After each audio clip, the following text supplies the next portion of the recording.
10వ episode. Letter చదవడం పూర్తి చేశాడు కిరణ్. అయోమయంలో పడి మళ్ళీ చదివాడు ఆ లెటర్ని. పిచ్చిగా ఆ లెటర్ను చూస్తూ ఆలోచనలో పడ్డాడు. భగవంతుడా, మళ్ళీ ఇదేమిటి అని అనుకుంటూ ఆ లెటర్ను అలాగే పట్టుకొని ఆలోచనలో పడ్డాడు. క్రిమినల్ లేడు, లాయర్ అంతకన్నా లేడు. వాడే ఆ దామోదరం గాడే కామిని నుండి ఈ విషయం ఎలాగో గ్రహించి ఉంటాడు.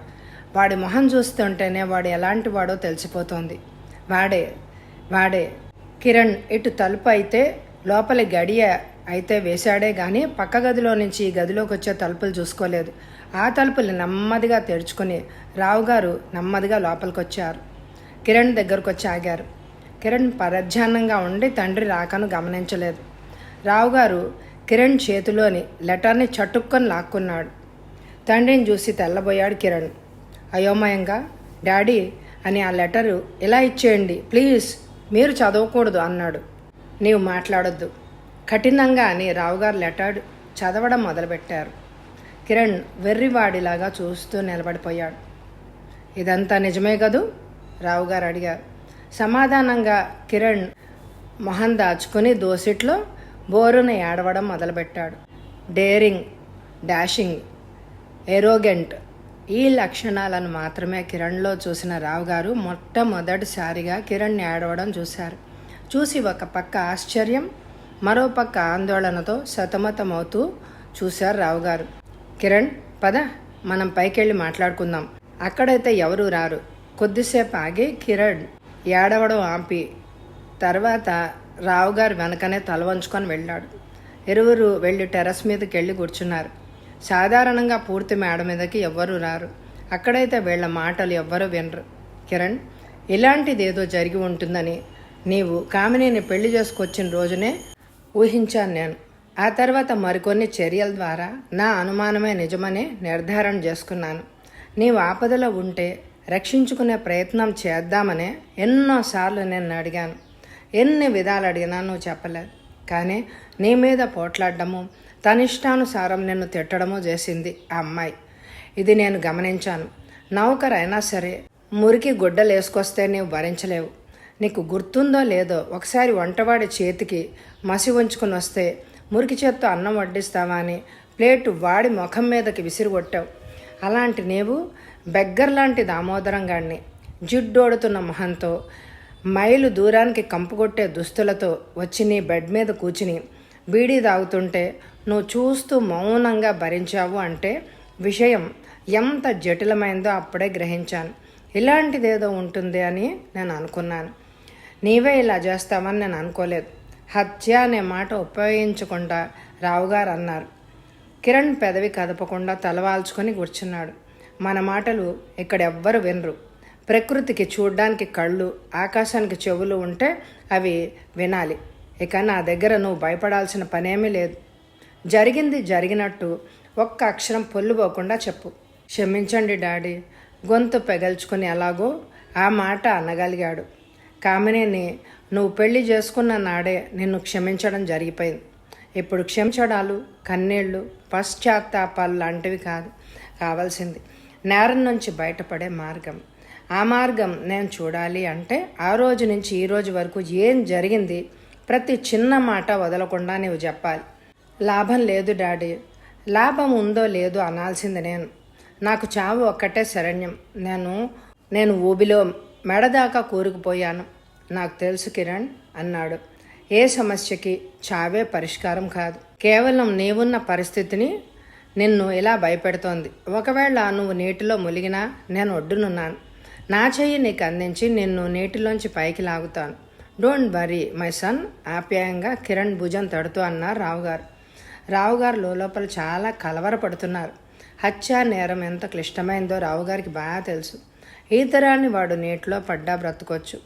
ఎంతో ప్లాన్తో హత్య చేసిన హంతకుడు కూడా హత్యా నేరం నుంచి బయటపడలేడు. రావుగారు భయపడుతున్నారు, కలవరపడుతున్నారు. తను భయపడినట్టుగాని బాధపడ్డట్టుగానే కిరణ్కి తెలిస్తే నిజం చెప్పడని రావుగారు ఆ విషయాన్ని చాలా తేలిగ్గా తీసుకున్నట్టు నటిస్తూ మాట్లాడారు. విషయం బయటపడ్డ తర్వాత దాచి ప్రయోజనం ఏముంది? అయినా తను చాలా అలసిపోయిన స్థితిలో ఏ మార్గము కానరాక మరణమే శరణ్యం అనుకుంటూ ఉండగా ఈ విషయం ఎలాగో బయటపడింది. ఎన్నో వ్యవహారాలు చాకచక్యంగా సమర్థవంతంగా నిర్వహించే తన తండ్రి తనను రక్షించవచ్చు అనుకున్న కిరణ్ మొదటి నుంచి జరిగింది అక్షరం పొల్లిపోకుండా ప్రతి చిన్న విషయం గుర్తుంచుకొని ఈరోజు పోస్ట్లో లెటర్ అందినంత వరకు మొత్తం చెప్పాడు. అంతా విని రావుగారు క్షణకాలం మాత్రమే ఆలోచించారు. కామినికి వాళ్ళ బాబాయ్ అంటే అంత ఇష్టమా? ఇప్పుడు నన్ను ఏడిపించడానికి వాళ్ళ బాబాయ్తో చేయగలిపింది. వాళ్ళిద్దరి మధ్య పొంగి పొరలే ప్రేమ ఏమీ లేదు. నన్ను ఏడిపించడానికి దామోదరాన్ని ఆయుధంగా వాడుకుంటోంది కామిని. ఈ మధ్య వాళ్ళిద్దరూ ఏదో విషయంలో వాదులాడుకోవడం నేను గమనించాను. అతని రహస్యం నీ చేతుల్లోనే ఉంటే నీ రహస్యం నా చేతుల్లో ఉంది. ఇద్దరు వేశ్యలు బజారుకెక్కితే వాళ్ల బూతు పురాణాలు బయటపెట్టుకుంటారు. మనమెక్కినా జరిగేది అదే. నా నష్టం నీ నష్టం, అది గుర్తుంచుకో అని దామోదరం కామినితో అంటూ ఉండగా విన్నాను. అసలు వాడు నోరు తెరిస్తే చాలు వాడి నోటి నుండి వచ్చేది పచ్చిబూతుల వర్షమే. అందువల్ల వాళ్ళ మాటల్ని నేను పట్టించుకోలేదు అన్నాడు కిరణ్. కిరణ్, చాలా మంచి విషయం చెప్పావు. ఈ లెటర్ రాసింది దామోదరం. రావుగారు అన్నారు. వాడెందుకు రాస్తాడు డాడీ? ఈ విషయం కామినికి ఒక్కదానికే తెలుసన్నావు కదా. కామిని వల్ల తెలుసుకున్నాడో లేక వాడే తెలుసుకున్నాడో మొత్తానికి ఈ రహస్యం తెలుసుకున్నాడు. ఈ మధ్య కామిని వాడికి సరిగా డబ్బు ఇవ్వడం లేదని చెప్పావు. అంతకన్నా ఆధారం ఏం కావాలి? కామినికి తెలియకుండా దామోదరమే ఈ లెటర్ రాశాడు. డబ్బు కోసం బ్లాక్ మెయిలర్గా మారాడు. అంతేనంటావా డాడీ? నీకు అసలు అనుమానమే అక్కర్లేదు కిరణ్. అయితే కామినికి ఈ విషయం చెప్తాను. కామినియే వాడి రోగం కుదురుస్తుంది. చాలా పొరపడుతున్నావు కిరణ్. పొరపాటును కూడా కామినికి ఈ లెటర్ సంగతి చెప్పకు. వాళ్ళ రోగం ఎలా కుదర్చాలో నేను చూసుకుంటాను. ఇప్పుడు ఈ విషయం తెలిస్తే కామిని వెళ్ళి వాళ్ళ బాబాయిని అడుగుతుంది. దానివల్ల కొంచెం కూడా ప్రయోజనం ఉండదు. మళ్ళీ వాళ్ళిద్దరు ఒకటైనా కావచ్చు. ఇప్పుడు మనం చేయాల్సింది అది కాదు. వాళ్ళ వేలతో వాళ్ళకన్నే పొడవడం. ఎటు నుంచి ఎటు నరుక్కొస్తే వాళ్ళు శాశ్వతంగా నరకబడతారో నేను చూస్తాను. నువ్వు చూస్తూ ఊరుకో. ఈ క్షణం నుంచి రంగంలోకి నేను దూకుతున్నాను. Don't worry. రావుగారు అప్పటికప్పుడే ఒక పథకం పన్నుతున్నారు అని అన్నారు. వాళ్ళ దగ్గర సాక్ష్యాధారాలు ఉన్నాయి డాడీ. నీ తండ్రిని అంత తక్కువగా అంచనా వేయకు కిరణ్. సాక్ష్యాధారాలు ఉపాయంగా చేజిక్కించుకొని వాళ్ళిద్దరూ ఒకరినొకరు పొడుచుకొని చచ్చేలాగా చేస్తాను. నువ్వు చూస్తూ ఉండు. అంతేకాదు, నువ్వు కామిని దగ్గర మామూలుగానే భయపడుతున్నట్టే నటించు. ఏదో ఒకరోజు నీ నోటితో నువ్వే డాడీ, నువ్వు యుక్తులు వేయడంలో చాణక్యుణ్ణి మించిన వాడివి. నీ పథకంలో నన్ను పైకి తీసుకొచ్చావు అని అంటావు. రావుగారు గర్వంగా అన్నారు. ఆ తర్వాత రావుగారు కిరణ్తో తన పథకం చెప్పలేదు, కానీ కొన్ని ప్రశ్నలు వేసి అనుమానాలు తీర్చుకున్నారు. తనకి కావాల్సిన కొన్ని విషయాలు అడిగి తెలుసుకున్నారు. ఈ క్షణం నుంచే నిన్ను రక్షించే ప్రయత్నంలో ఉన్నాను అంటూ రావుగారు కూర్చున్న చోటు నుంచి లేచారు. కిరణ్ పట్టలేని ఆనందంతో థ్యాంక్ యూ డాడీ అన్నాడు. ఇక్కడ కూర్చుందాం, నీ ఇష్టం. ఇక్కడైతే మన మాటలు ఎవ్వరూ వినరు. రావుగారు అన్నారు. మీ ఇష్టం అన్నాను కదా. దామోదరం తను కూడా కూర్చుంటూ అన్నాడు. రావుగారు పరిసరాలను చూస్తూ కొద్దిసేపు ఆలోచనలో పడ్డారు. దామోదరం ఆయన్ని డిస్టర్బ్ చేయదలుచుకోలేదు. అవసరం ఆయనది, కబురు చేసింది ఆయన. ఆయనే మాట్లాడతాడు. విషయం ఏమిటో తెలియకుండా నేనెందుకు మాట్లాడాలి?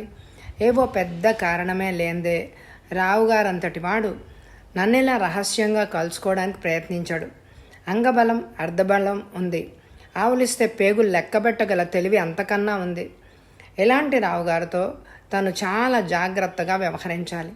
తక్కువ మాట్లాడుతూ ఎక్కువ విషయాలు రాబట్టుకోవాలి. విషయం ఏమిటో తనకు తెలియదు. తనని బెదిరించడానికే కావచ్చు, లేక తన వల్ల ఏదో ఉపయోగం ఉండొచ్చు.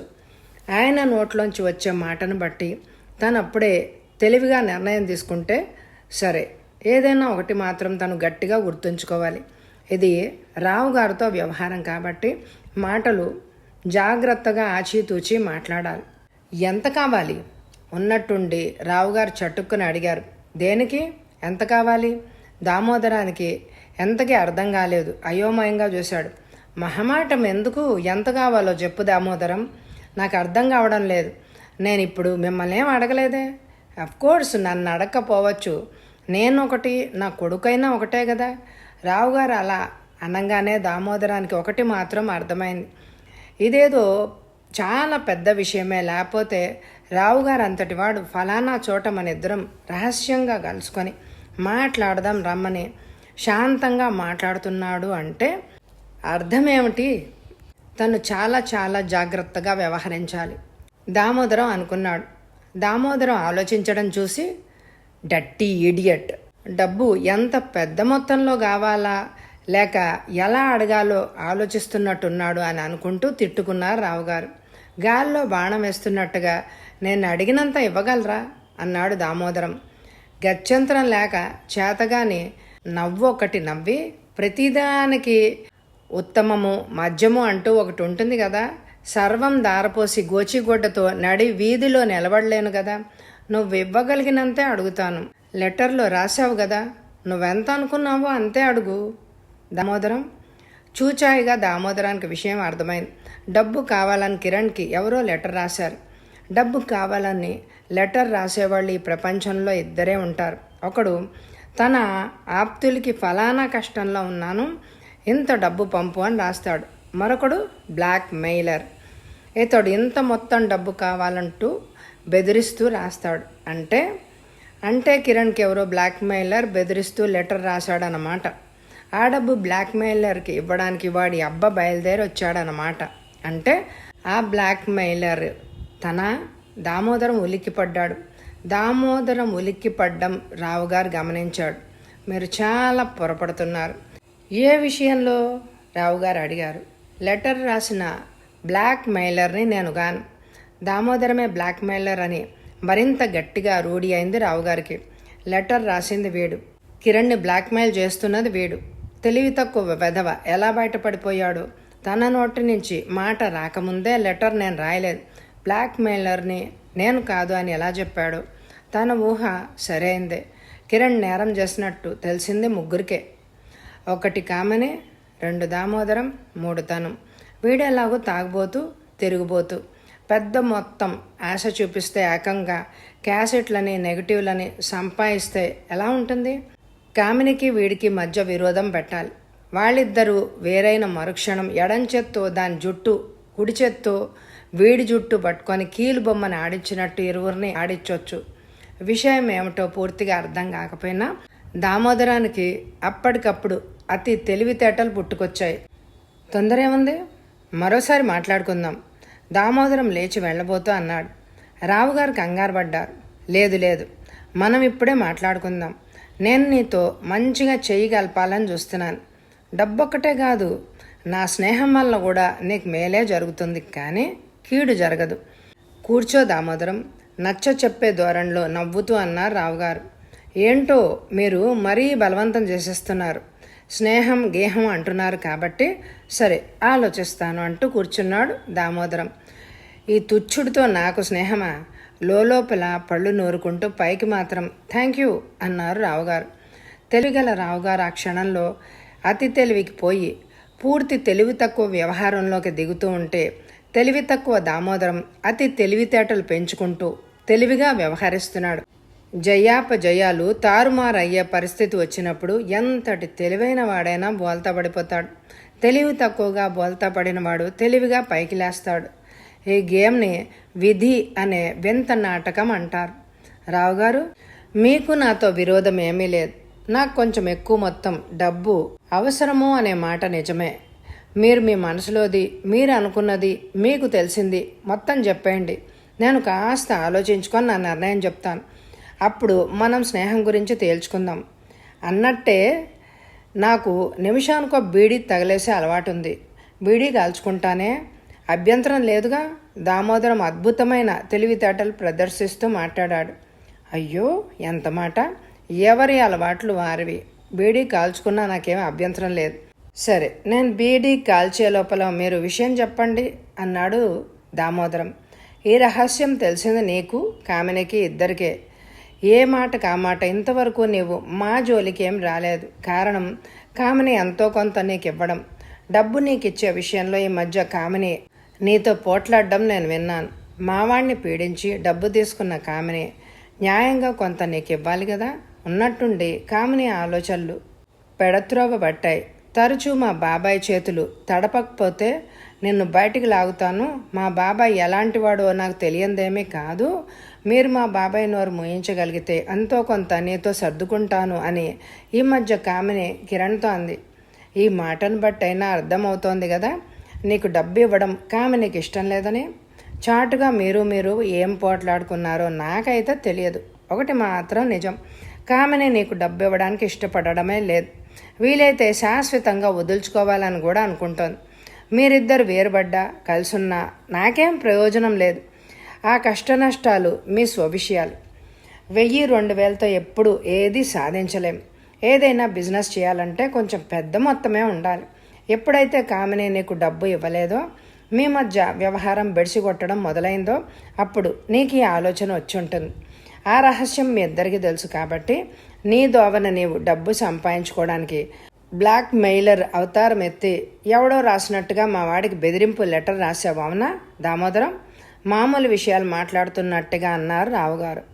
మీకు తెలియందే ఉంది కానీ అంటూ మరో కొత్త బీడికి అగ్గిపుల్ల వెలిగిస్తూ ఒక విధంగా దామోదరం ఒప్పుకున్నట్టు అనిపించడంతో తన అంచనా తప్పు కాదనుకున్నారు రావుగారు. చాలా సంతోషించారు కూడా.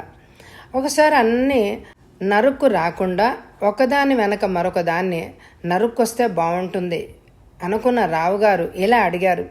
క్యాసెట్, ఫొటోస్, నెగటివ్స్ ఎవరి వద్దున్నాయి? క్యాసెట్ ఏంటి, ఫొటోస్ ఏంటి? బహుశా కిరణ్ రహస్యమేదో క్యాసెట్లోనో ఫోటోలోనో కామిని బంధించి ఉంటుంది. దాన్ని ఎక్కడో దాచి ఉంటుంది. ఆ రహస్యమేదో ఇద్దరికి తెలుసును అనుకొని రావుగారు నన్ను అడుగుతున్నారు. అసలు రహస్యమే నాకు తెలియదు. కామిని కొంచెం కూడా నాతో చెప్పలేదు. క్యాసెట్, ఫోటోలు కామిని దాచిందన్న మాట. అవి తను సంపాదించగలిగితే రావుగారి పంచ ప్రాణాలు తన చేతిలో ఉంటాయి. ఈ గాడిద కొడుకుని వీడి కొడుకుని తను ఆడించవచ్చు. పనిలో పనిగా కామినిని కూడా ఒక ఆట ఆడించవచ్చు. అసలు చేతి నిండా డబ్బుంటే కామినితో పనే ఉంది అసలు అనుకున్న దామోదరం రావుగారి ప్రశ్నకు సమాధానం ఇలా అన్నాడు. సీక్రెటే కదా, మీకు తెలియందేముంది రావుగారు? దామోదరాన్ని ఆ క్షణమే పీక పిసకాలి అన్నంత కోపం వచ్చింది రావుగారికి. కానీ ఆయన అంతటి సమర్థుడు కూడా పరిస్థితి సరిగా లేక అధమాధముడై దామోదరం ముందు తల వంచక తప్పలేదు. కోపం దిగమెంగుకొని చిరునవ్వు మొహంలోకి తెచ్చుకున్నాడు రావుగారు. నిజమే దామోదరం, సీక్రెట్ ఎప్పటికీ సీక్రెటే. డైరెక్ట్గా అసలు విషయంలోకి వస్తాను. నీకు మనసుకి కష్టంగా ఉంటే ఫలానాది కష్టంగా ఉంది అని చెప్పు, దిద్దుకుంటాను. నీకు నచ్చితే నాకు సాయం చేయి, బాగుపడు. సంఘంలో నువ్వు ఒక రిచ్ మ్యాన్వి కా. అలాగేనండి, అలా కానివ్వండి అన్నాడు దామోదరం. ఫోటోలు, క్యాసెట్ నీ దగ్గర ఉన్నాయో లేక కామిని దగ్గర ఉన్నాయో నాకు తెలియదు. నెగటివ్స్తో సహా అవి నాకు కావాలి. అవి నువ్వు నాకు తెచ్చిన మరుక్షణం 1,00,000 సరిగ్గా 1,00,000 రూపాయలు నీకు తక్షణం అందిస్తాను. నీవు మళ్ళీ నా జోలికి రాకూడదు. మావాడిని బ్లాక్మెయిల్ చేయకూడదు. అవసరమైనప్పుడు నా సాయం నీకెప్పుడు ఉంటుంది. 1,00,000 అనేది చిన్న మొత్తమేమీ కాదు. 10,000 ఇస్తాను, 25,000 ఇస్తాను అని బేరం ఆడవచ్చు. కానీ నాకు అలా చేయడం ఇష్టం లేదు. అందుకే ఒకేసారి నా అంతటి నేనుగా 1,00,000 అన్నాను. బాగా ఆలోచించి చెప్పు అన్నారు రావుగారు. దామోదరానికి అర్థమైపోయింది. కామిని దగ్గరున్న ఫోటోలు, క్యాసెట్లు తను సంపాదించగలిగితే ఒక్కసారి తను లక్షాధికారి అయిపోతాడు. అవి చేజిక్కించుకున్నంత వరకు తను ఏమీ చేయలేడు. మాటలతో కాలయాపన తప్ప. రావుగారికి 4 రోజులు టైం పెట్టి కామిని నుండి క్యాసెట్ సంపాదించాలి కనుక నేను కాస్త ఆలోచించుకోవాలి. మీరు నాకు ఒక వారం రోజులు టైం ఇవ్వాలి దామోదరం అన్నాడు. వారం కాకపోతే 10 రోజులు తీసుకో, లేకపోతే ఒక్క రోజు తీసుకో. నాకు కావాల్సింది ఫోటోలు, క్యాసెట్లు. మరొక మాట, కామినితో ఈ విషయాన్ని చర్చించి మళ్ళీ మీరు పార్ట్నర్స్ అయ్యే ఆలోచన చేస్తే కామిని నీకు మళ్ళీ టోకరా ఇవ్వచ్చు. కనుక బాగా ఆలోచించి నీ దగ్గరుంటే తెచ్చివు. లేక అవి కామిని దగ్గరుంటే కామిని రహస్యాలన్నీ నీకు తెలుసు కాబట్టి, కామిని ఏవి ఎక్కడ దాస్తుందో అది తెలుసు కాబట్టి కామిని నుంచి నువ్వు సంగ్రహించి వాటిని నాకు తెచ్చివ్వు. బ్లాక్ మెయిలర్ నువ్వే అని తెలిసిపోయింది కాబట్టి ఇకపై మావాడికి బెదిరింపు లేఖలవి రాయకు. ప్రస్తుతానికి అదొక్కటే నాకు సంతోషం. నీవు వాటిని కూడా నాకు ఇస్తే పరమానందం. ఎంతకన్నా నేను చెప్పేదేమీ లేదు. చెప్పాను కదా, ఒక వారం రోజులు కావాలి. మాట అంటే మాటే. సగం కాలేని బీడిని దూరంగా విసిరేస్తూ అన్నాడు దామోదరం. మరికొద్దిసేపు మాట్లాడుకుని ఇరువురు లేచి ఎవరు దోవన వాళ్ళు బయలుదేరారు. దోవ పొడుగున దామోదరం ఆలోచిస్తూనే ఉన్నాడు. కామిని దగ్గరున్న రహస్యమేదో తనకు ఇంతవరకు తెలియదు. కిరణ్ చేసిన ఏదో తప్పు పనిని కామిని ఫోటోలు తీసి రికార్డ్ చేసింది. వాటిని ఎక్కడో దాచి బెదిరిస్తోంది. అదేదో పెద్ద నేరంతో కూడిన రహస్యమే. ఆ రహస్యం తెలిసి చావకపోయినా పర్వాలేదు. ఫోటోలు క్యాసెట్లు సంపాదిస్తే తను లక్షాధికారి అయిపోతాడు. అమ్మ నా కొడక, నీకెంత అదృష్టం పట్టబోతోందిరా, తనని తానే తిట్టుకున్నాడు ముద్దుగా. మరి కిరణ్ గాడిని బ్లాక్మెయిల్ చేస్తే ఉత్తరాలు రాస్తున్నది ఎవరు? కామిని కాదు. కామినికి అంత అవసరం లేదు. ఆ బ్లాక్మెయిలరు ఎవ్వడో గానీ తనకు చాలా మంచి చేశాడు. రావుగారు తననే ఆ బ్లాక్మెయిలర్ అని అనుకుంటున్నాడు. అంతవరకు బాగానే ఉంది. కానీ కామినికి కాక ఈ రహస్యం ఆ బ్లాక్మెయిలర్ గాడికి కూడా తెలుసు అన్నమాట. ఇప్పుడు తను ఒక ముఖ్యమైన పని చేయకపోతే విషయం రసాభాస అవుతుంది. కిరణ్కి బ్లాక్మెయిలర్ గాడు మళ్ళీ ఉత్తరం రాయొచ్చు. ఆ లెటర్ కనుక వాళ్ళకి అందితే రావుగారికి తన మీద అనుమానం వస్తుంది. అలా అనుమానం రాకుండా చూసుకోవాలంటే వాళ్ళకి ఈ లెటర్ అందకుండా రావుగారి ఇంటికి వచ్చే ఉత్తరాలన్నిటినీ తను ముందుగా చేజిక్కించుకోవాలి. ఇది చాలా ముఖ్యం. దీనిపైనే ఆధారపడి ఉంది తను లక్షాధికారి అయ్యేది, భిక్షాధికారి అయ్యేది. పోస్ట్ మ్యాన్కి లంచం పెడితే తింటాడా? తినకపోవచ్చు. ఆమ్యామ్యా తింటే సరే, తినకపోతే ఏం చేయాలి అన్నది తీవ్రంగా ఆలోచిస్తూ ముందుకు సాగాడు దామోదరం పక్కకి ఒక్క దూకు దూకాడు. దామోదరాన్ని రాసుకున్నంత పక్కగా ఒక చిన్న కారు వచ్చి కీచుమంటూ ఆగింది. దామోదరం కోపంగా కారు పక్కకొచ్చి, ఎవరివయ్యా నువ్వు? కాస్తుంటే నీ కారు కింద పడేవాణ్ణి. నన్ను చంపితే నీకేమొస్తుంది? కోపంగా అరిచాడు. డ్రైవింగ్ సీట్లో కూర్చున్న మనిషి కారు డ్రైవర్ కాదు, అతి ఖరీదైన పెద్ద మనిషి. అతను విండోలోంచి తల బయటపెట్టి, నిన్ను చంపితే నాకు వచ్చేది బారెడు ఉరితాడు ముక్క. నీవు బ్రతుకుంటే నాకు కాదు, నీకొచ్చేది కొన్ని లక్షలు నవ్వుతూ అన్నాడు ఆ వ్యక్తి. దామోదరం అయోమయంలో పడిపోయాడు. వీడు ఖరీదైన పిచ్చివాడైతే కారు ఎలా నడుపుతాడు అని అనుకున్నాడు. నా మాటలు నీకు అర్థం కాలేదా? లేక నన్ను పిచ్చివాడి కింద వెర్రివాడి కింద భావిస్తున్నావా? నీవెవరో నాకు బాగా తెలుసు. నీతో నాకు పని పడింది. కారెక్కు, నీతో మాట్లాడాలి. అతని స్వరం హుందాగా వినిపించింది. ఒక్క జంకుతో ఒక అడుగు వెనక్కేసి, నాతో ఏం పని అని అడిగాడు. పిరికివాడు లక్షలు సంపాదించలేడబ్బాయి. నువ్వు అందమైన ఆడపిల్లవు కాదు ఎత్తుకుపోవడానికి. నీ దగ్గర మణిమాణిక్యాలు లేవు దోచుకోవడానికి. నీ విషయంలో నీవు నాకు సాయం చేస్తే నీకు లక్షలు ముడతాయి. విషయం చెప్పిన తర్వాత నీకు ఇష్టమైతే అప్పుడే కారు దిగిపోదువు గాని, ఇష్టపడితే నాతో చేయి కలుపుదువు గాని, నడిబజార్లో మాట్లాడుకుంటే ఏం బాగుంటుంది? నీకు ఇష్టమైతే త్వరగా కారెక్కు. తన దగ్గర దోచుకోబోయేవి ఏమీ లేవు. తనని ఏ దొంగ వెధవా ఎత్తుకెళ్ళడు. కారెక్కితే వచ్చే నష్టమేమిటి అని అనుకున్న దామోదరం మాట్లాడకుండా ఎక్కాడు. కారు శరవేగంగా బయలుదేరి ఒక చిన్న అందమైన బంగళా ముందు ఆగింది. ఆయన కారులోంచి హుందాగా దిగుబాయ్ అన్నాడు. ఆయన ముందు నడుస్తుంటే దామోదరం ఆయన వెనక నడుస్తున్నాడు. ఆ భవంతులు ఎవ్వరు లేరు. తాళం తీసి లోపలికి ప్రవేశించాడు. దామోదరం కూడా వెనకొచ్చాడు. ఆయన లోపలికి వెళ్ళగానే సోఫా వైపు చేయి చూపి దామోదరాన్ని కూర్చోమన్నట్టు సైగ చేశాడు.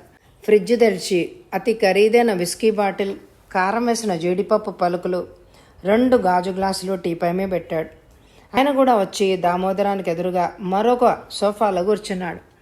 దూదిలో ఉన్న మెత్తటి సోఫా, ఎయిర్ కూలర్లోంచి వచ్చే చల్లటి గాలి, ఎదురుగా కూర్చున్న ఖరీదైన వస్త్రధారణ చేసుకున్న మనిషి, 4 వేళ్లకి రవ్వల ఉంగరాలు, మెళ్ళో పులిగోరు గొలుసు, గోల్డ్ చైన్ కల వాచి. ఈ బంగళాలోని ఫర్నిచర్ కూడా ఖరీదైంది. కళ్ళ ముందు అమృతం, విస్కీ బాటిల్. ఇవన్నీ చూస్తుంటే దేవేంద్రుడితో కలిసి ఇంద్రభవనానికి వచ్చినట్టుగా ఉంది దామోదరానికి. దరిదాపుల్లో రంభ లేదు కానీ ఉన్నట్టయితే అది దేవలోకమే అనుకునేవాడు. దామోదరం బాయ్, నీ చరిత్ర ఏంటో నువ్వేంటో మొత్తం నాకు తెలుసు. అందువల్ల నీ గురించి చెప్పే అవసరం లేదు. నా గురించి, నా పేరు పాండే. ఈ భవంతి కాక ఇలాంటివి ఇంకో 4 భవంతులు, 2 మేడలు ఈ ఊళ్ళో ఉన్నాయి. నాకు వీటిలో 2 రెండింటిని ఇదిగో ఇలా అవసరాలకి ఖాళీగా ఉంచేశాను. నా సంసారం గురించి ప్రస్తుతం నేను చెప్పడం అనవసరం. అవసరం ఉన్నంత వరకు చెప్తాను. కొద్దిసేపట్లో మరొక విషయం చెప్పబోతున్నాను. నీకు ఇష్టమైతే నాతో చేయగలుపు, లేకపోతే తక్షణం ఇక్కడి నుంచి వెళ్ళిపో. నేనేమనుకోను, నిన్నేం అడ్డగించను. అంతవరకు చెప్పి మౌనంగా ఉండిపోయాడు. ఇంత పెద్ద మనిషి తనతో చేతులు కలపడం ఏమిటి అర్థం కాలేదు దామోదరానికి. పాండే 2 గ్లాసుల్లో 2 పెగ్గలు పోసి దామోదరానికి ఒకటిచ్చి చీజ్ అన్నాడు. దామోదరం కూడా వెంటనే గ్లాసు తగిలించి చీర్స్ అన్నాడు. నిజమే, దీని రుచి వేరు, చాలా బాగుందనుకున్నాడు. సరే, ఒక ఖరీదైన పెద్ద మనిషి చేయి కలుపుతా అన్నాడు. తనకేం పోయింది బొచ్చే అనుకున్నాడు దామోదరం. ఇలాంటి ఇల్లు ఎప్పటికీ నీ సొంతం కావాలా? పాండే చిరునవ్వుతో అడిగాడు. దామోదరం అయోమయంగా చూశాడు. ఇప్పుడు మనము ఎక్కి వచ్చామే అలాంటి కారు ఎప్పటికీ నీది కావాలా? ఈ పాండేది పిచ్చివాగుడు కాదు కదా అన్నట్టే చూశాడు దామోదరం. వీటన్నిటికంటే బెటర్ క్యాష్ అయితే బాగుంటుందేమో కదా. మీరనేది ఏమిటో నాకు అసలు ఒక్క ముక్క కూడా అర్థం కావడం లేదు. అదేదో నాకు విడమర్చి చెప్తే నాంచుతూ ఆగాడు దామోదరం. ఆల్ రైట్, విషయం ఏదో పూర్తిగా వివరిస్తాను. బంగారు తాడో కర్రపేడో నువ్వే తేల్చుకో అని క్షణమాగి మొదలుపెట్టాడు పాండే. డైరెక్ట్గా రంగంలోకి దిగుతున్నాను. కిరణ్కి రాసిన బ్లాక్ మెయిలర్ని నేనే. రావు గారి ఏకైక గారాల కొడుకు చేసినవన్నీ వెధవ పనులే. ఎందరో అమ్మాయిల జీవితాలతో ఆడి వాళ్ళు ఎదురు తిరిగితే చంపడం కూడా జరిగింది. కిరణ్ను శాలినిని హత్య చేస్తుండగా ఫోటోలు తీశాను. అంతక్రితం వాళ్ళిద్దరూ వాదులాడుకుంటూ ఉండగా వాళ్ళిద్దరు మాటలు కూడా రికార్డ్ చేశాను. ఒక విచిత్రమైన పరిస్థితిలో నా చేయి జారి ఆ క్యాసెట్ ఫోటోలు ఉన్న కవరు కామిని చేతిలోకి వెళ్ళిపోయాయి. వాటి ఆధారంతో కిరణ్ని బెదిరించి పెళ్లి చేసుకుంది కామిని. వాటిని ఎక్కడో దాచింది కామిని. అవి నాకు కావాలి. కామిని బాబాయ్ అయిన నీకు ఆమె రహస్యాలు బాగా తెలిసే ఉంటాయి. ఆమె వాటిని ఎక్కడ దాచిందో కనుక్కొని వాటిని తెచ్చి నాకు ఇస్తే, ఈ బంగ్లా కావాలంటే ఈ బంగ్లా, మనం ఎక్కి వచ్చిన కారు కావాలంటే కారు, క్యాష్ కావాలంటే 1,25,000, నువ్వు ఏది కోరితే అది తక్షణం ఇచ్చేస్తాను. సూటిగా అసలు విషయం చెప్పాడు పాండే. బంగ్లా, కారు, 1,25,000. దామోదరం గుండె ఒక్కసారి ఆగి కొట్టుకోవడం ప్రారంభించింది. అయితే ఈ కిరణ్ గాడు హత్య చేశాడన్నమాట. అయితే ఇది రహస్యం అన్నమాట. ఆ రహస్యం కామిని చేజిక్కించుకుని కిరణ్ని బెదిరించి పెళ్లి చేసుకుంది. ఫోటోలు క్యాసెట్లు తెచ్చిస్తే రావుగారు 1,00,000 ఇస్తా అన్నాడు. ఈ మహానుభావుడు ఏకంగా 1,25,000. దాంతోపాటు కారు అడిగినా ఇచ్చేటట్టే ఉన్నాడు. కొడుకుని రక్షించుకోవడానికి తండ్రి ఆ సాక్ష్యాధారాలు అడిగాడు అన్న అర్థం ఉంది. మరి ఇతనెందుకు అడుగుతున్నాడు? ఈయనకెందుకు అవి? ఇదేదో పెద్ద విషయమే. తను ఒళ్ళు దగ్గర పెట్టుకుని జాగ్రత్తగా వ్యవహరిస్తే లక్షలకు అధికారి అయిపోవచ్చు. కిరణ్కి లెటర్ రాసిన బ్లాక్ మెయిలర్ వీడే. ఇప్పుడు తనకు 2 విషయాలు బాగా తెలిసాయి. కిరణ్కి ఏ నేరం చేశాడన్నది ఒకటి, వీడే బ్లాక్ మెయిలర్ అన్నది మరోటి. ఏంటి దామోదరం ఆలోచిస్తున్నావు? కొన్ని ప్రశ్నలు నేను అడిగితే మీకేమన్నా అభ్యంతరమా? అదేం లేదు, నిక్షేపంగా అడగచ్చు. ఆ క్యాసెట్లతోనూ ఫోటోలతోనూ అసలు మీకేంటి అవసరం? ఆ తండ్రి కొడుకులని వాటి సహాయంతో 30 తిప్పలు పెట్టి 3 చెరువుల నీళ్లు తాగించవచ్చు. ఇదంతా డబ్బు కోసమా? దామోదరం అడిగాడు. కాదు, రావుగారు లాంటి వారిని 4 కొని పారేయగలను. కసి, కేవలం కసితో చేస్తున్న పనిది. కసా? ఆయనేం చేశాడని ఆయన మీద అంత కక్ష పెట్టారు? ముందు ఈ విషయం చెప్పు బాయ్. అసలు నువ్వు ఎవరి వద్ద పని చేయదలుచుకున్నావు? ఎవరు డబ్బు ఎక్కువిస్తే వారి వైపు. దామోదరం వెనకాడకుండా చెప్పేశాడు. గుడ్, తెలివిగల వాళ్ల లక్షణం ఇది. ఈ విషయం నువ్వు ముక్కు సూటిగా చెప్పావు కాబట్టి నేను చెప్తున్నాను. రావుగారు తన కొడుకు ప్రాణం రక్షించుకోవడానికి 1,00,000 పణంగా పెడితే నేను 2,00,000 పణంగా పెడతాను. అతను 2,00,000 పెడితే నేను 4,00,000 పెడతాను. కనుక నీవు నా పక్కన పనిచేస్తున్నట్టే కామినిని ఆశ పెట్టాను, కానీ వినలేదు. ఇది ఇలా ఉంటే అసలు నా కక్షకి కారణం చెప్తాను, విను. ఈ ఎపిసోడ్కి ఎక్కువ లైకులు ఇవ్వండి. వచ్చే ఎపిసోడ్ ఆఖరి ఎపిసోడు. మరి ఆఖరి ఎపిసోడ్లో కలుసుకుందామే. ఎండ్ స్క్రీన్లో ఉన్న ఇదివరకు చదివిన పూర్తి నవలలు, కథలు తప్పకుండా వినండి. Thank you very much my dear friends.